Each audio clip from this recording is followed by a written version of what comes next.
Hello and welcome to News 18 Global with me, Ayushman Singh Jama. Ladies and gentlemen, our top story. Since the end of the ceasefire between Israel and Hamas, the IDF has launched an intense ground offensive in South Gaza. Tanks have stormed the heart of Khan Younis, which was once considered a safe zone. The area shelters thousands of Palestinians. Israel has already reduced North Gaza to rubble within 2 months of the war. Meanwhile, thousands took to the streets of Brussels in a protest against anti-Semitism. Since the October 7 Hamas attack, Jewish community in Europe has reported multiple incidents of hostilities against the Jews in that area. Now, amid the offensive, Netanyahu has called on Hamas to surrender, but the group has no intention of giving up, as Hamas has warned if its demands are not met, remaining hostages won't come out alive. So that's the latest that's coming in from the war zone. I'm joined by Rachel Azaria, former deputy mayor of Jerusalem, on the broadcast. Thank you, Ms. Azaria, for joining us on CNN News 18 as the hostilities continue between Israel and Hamas. Now, this recent offensive in Khan Younis, which was once designated a safe zone, now there is already a lot of, the battle of optics is going on when it comes to the reception of this entire offensive that is taking place in the Middle East. Do you think this offensive in Khan Younis, which many experts are saying that you're targeting safe zones now, do you think this will jeopardize the the PR offensive and the war of optics which is taking place surrounding this conflict? So first of all, we're not attacking safe zones by any means. We make it clear every time what are the areas that have to be evacuated in order that we will be able to clear the Gaza Strip from ISIS Hamas and to make sure that the people that live in Gaza will be able to live safely and that the people that live in Israel will be able to live safely. We always make it clear for the residents and the citizens of Gaza where they should move on to make sure that they're not hurt. And we have to attack in Khan Younis as the ISIS Hamas members are coward and waiting underground. They don't go out to fight. They went and they attacked Israel on October 7th. They raped women, they beheaded babies, they took hostages, 6-month-old babies. They did everything against all the rules of Geneva. They do everything they want, and now they're hiding in tunnels underground under civilians. So we don't want to hurt the civilians, and therefore the Israeli army tells the civilians, please evacuate these areas. This is where we'll have to attack to clear the Gaza Strip from ISIS Hamas. Right. And how do you react to this when it comes to conventions of war? At the end of the day, war is war. You have more weapons, you have more artillery, you have more firepower as compared to Hamas. Now, at the end of the day, there can't be any civility when it comes to war. We've never seen that play out. There's never been a side that has played by the rules of war because, in my opinion, even the rules of war is a concept that is obsolete at the end of the day. People die in conflicts, and especially civilians, they die in such conflicts, especially given the nature of the urban warfare that has taken place between Israel and Palestine for so many years. So at the end of the day, do you think it's a misnomer that the rules of engagement have to be followed because this is all-out war between Israel and a terror organization? So first of all, we do everything we can to keep the rules of war. It's very important to us. This is who we are. We are humans. We care about other humans' lives. We don't want to hurt babies in Gaza Strip. We don't want to hurt children. We want to do everything we can to make sure that people that are not involved are not hurt. Unfortunately, we're not dealing with the other side is not working, is not fighting by the laws of war. We do everything we can. And what's even more absurd is that around the world, we're accused of not keeping the rules of war when the other side is really not doing so. But we know that we, at the end of the day, need to look in the mirror and know that we're doing the right thing. And we know that Israel is IDF, Israel Defense Force. We defend Israel. We defend women and children. That is what we do. And I hope that people around the world will understand that. And I think that in the long run, that is how a country should be run. I think that terrorists, we need to deal with them, and we need to be very, very strict about the terrorists. But the people that live there, we need to do everything we can do not to hurt them. But the terrorists need to know that we'll be there to get them and to do everything we can to make sure that they surrender and that they disappear. That's our responsibility for the people that live in Israel. Right. And I feel it's very problematic, because you're a sovereign nation, that is a terror organization. Both can't play by the same rules. Both, technically don't play by the same rules. More is expected from a sovereign nation at the end of the day. But I come back to my original point. This is war. In war, you want to eradicate the enemy, and that is what Israel is doing. But at the same time, do you think when it comes to the global optics surrounding this war, given all the protests that are taking place, especially in your allied nations as well, against the situation that is happening in Palestine, do you think at the end of the day, the PR machinery of the other side is taking advantage of the situation with the civilians on the ground? So thank you very much for that question. I think it's very important. And I think that one of the responsibilities of not the social networks, but the real press is to make sure that the optics are clear and that people understand what actually is happening. Yes, you're right. They are taking advantage of the fact that they can show very, children that were wounded, even though we do everything we can to make sure that children won't be wounded. We know that ISIS Hamas uses children as human shields to make sure that their terrorists are not hurt and the children are hurt instead.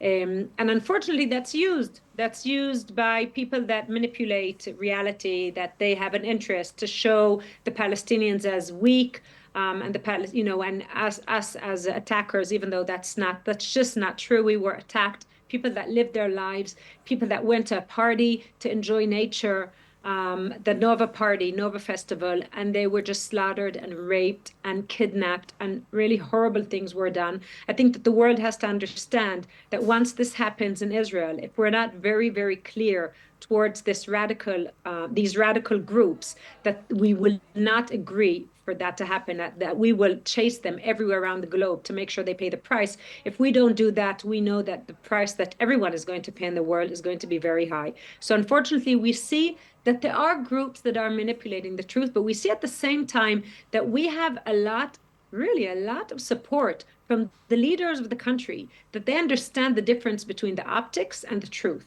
And they know how important it is to help Israel, to make it possible for Israel to really win this battle against ISIS Hamas. This is not something that we can just allow happen and just ignore it. And we see that Biden and the Biden administration are very supportive of Israel, are giving us the opportunity to get the job done, because we need to make sure that our citizens live in peace. And we see that also the major countries in Europe are backing us up. So we see there are protests in the street, but the leaders realize that there's a difference between the way things look, the optics, and reality. And the leaders understand the reality, even if some people think of the optics. I'll give you the most extreme example.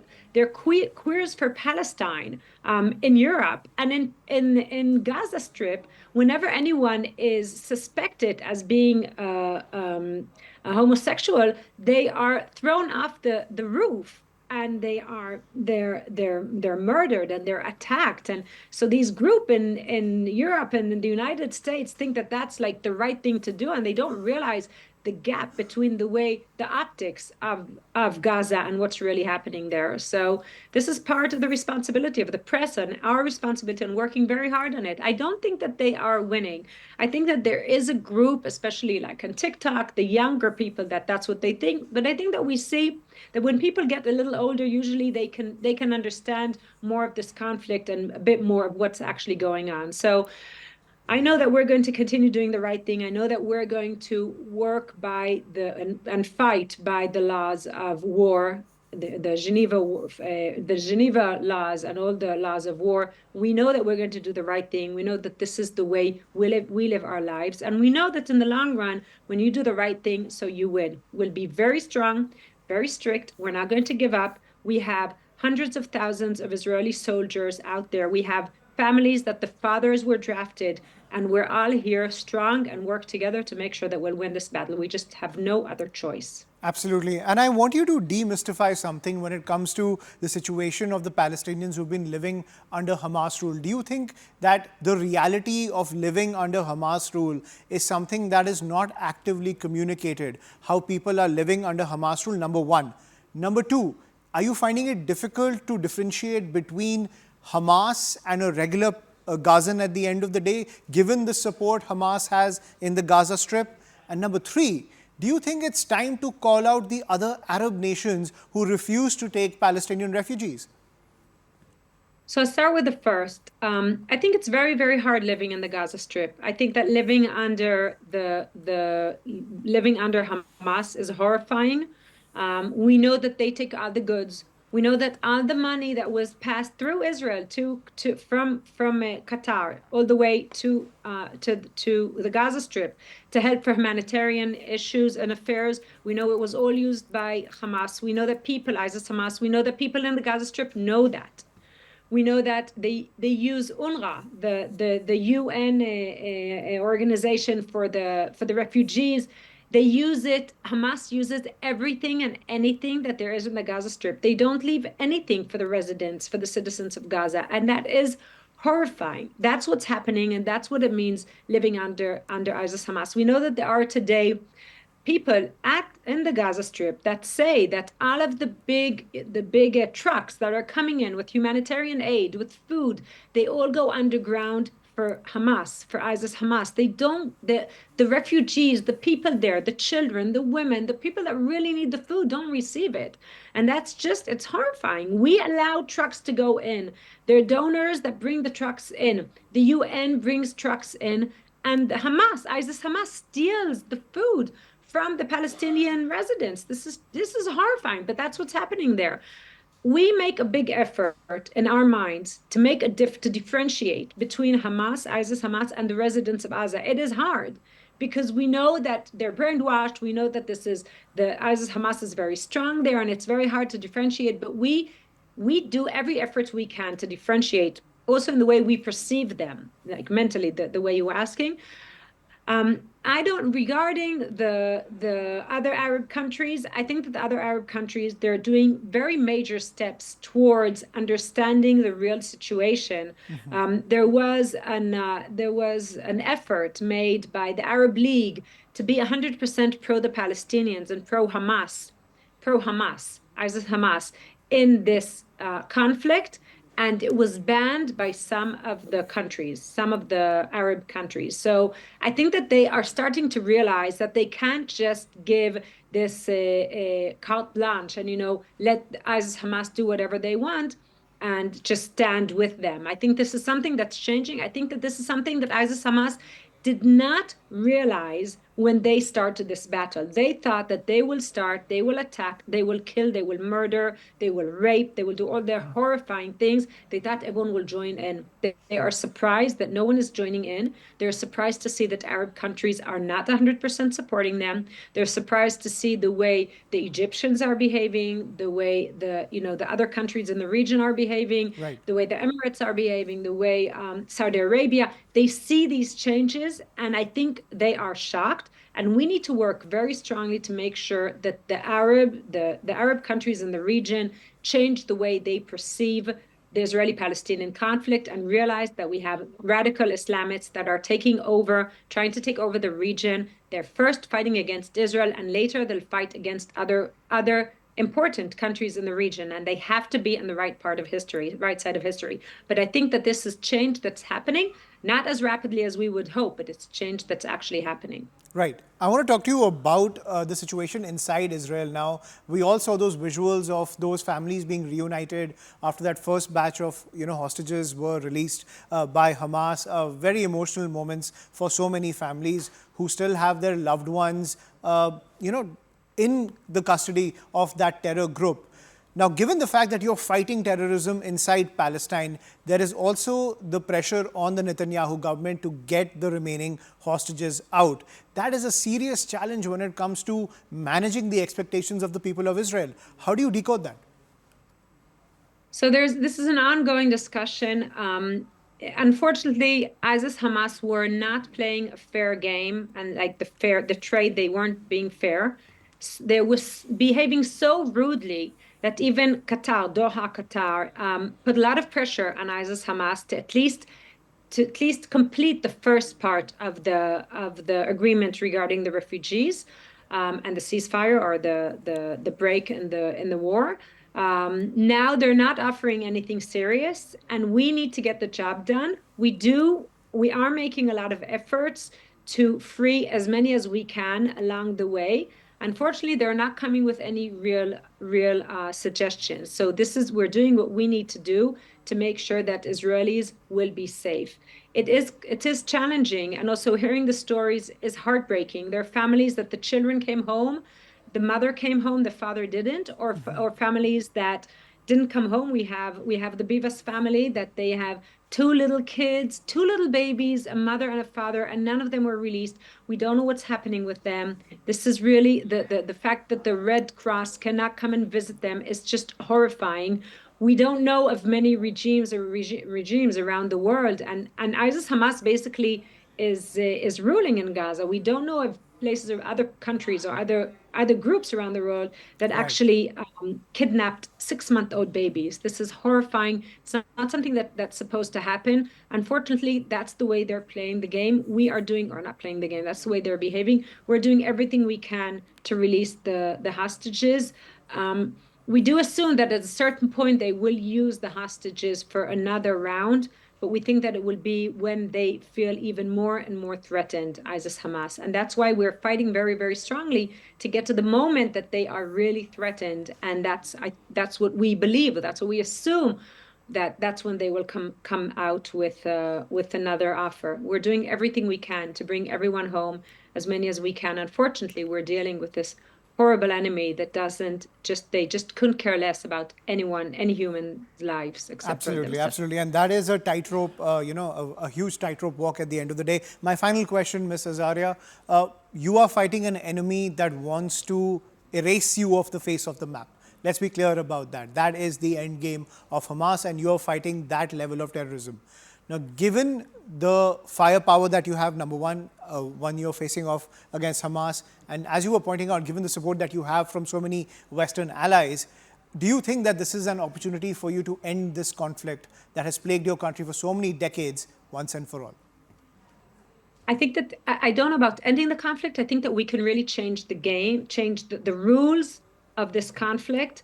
I think that the entrance of the extreme, the radical Islam is something that we need to discuss very openly. I think the fact that the Palestinian Authority can't really do what we expected them to do, and we need to find a new way, a new strategy, new groups to have to be an ally of.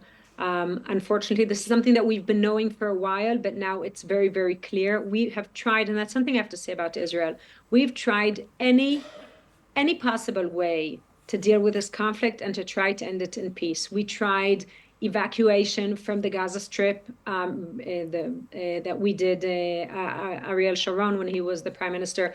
We tried the Oslo Accords. We tried everything and anything, any possible way to end this conflict. Unfortunately, at this point, we have too many Palestinians that are not interested in ending the conflict, or at least that's what ISIS Hamas, they're not interested in ending the conflict. They are interested in wiping Israel out, just obsoleting Israel and making sure that none of us will be able to live in this country. But this is the only country that we have, and therefore I think that's our secret weapon that we have. We know we have nowhere else to go. And that's why our fight is very, very strong and very intense. And we know that we're going to win in this fight. So maybe in the short term, the ISIS Hamas managed to be very painful and really hurt a lot of us. But in the long term, we know we're going to win. That's the only option that we have on the table. And we are going to have to change the rules of the games of the game in the Middle East, change the rule of the way everyone behaves, and we'll have to find new solutions. Otherwise, we'll just be here time after time, and we'll always be here, and we'll always win. Absolutely. Rachel Azaria, thank you so much for joining us on CNN News 18, and the best wishes from here in India when it comes to tackling terror. Thank you so much.